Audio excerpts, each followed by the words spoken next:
இந்த கிராமத்துல இங்க 9 நாள் நவராத்திரிக்கு 9 கூத்து நடத்துறதா பேசி பணம் எல்லாம் வாங்கி எல்லாம் தின்னு தீத்து விட்டோம்ங்க.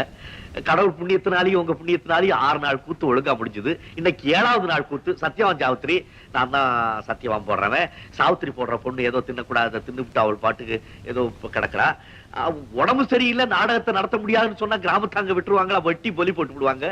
அப்படி நடந்துச்சுன்னா அந்த அவமானத்தை யாருங்க தாங்க முடியும்? நீங்களே சொல்லுங்க. அதனால என்ன? அதனால என்ன? இப்போ அதனால ஒண்ணும் இல்லைங்க.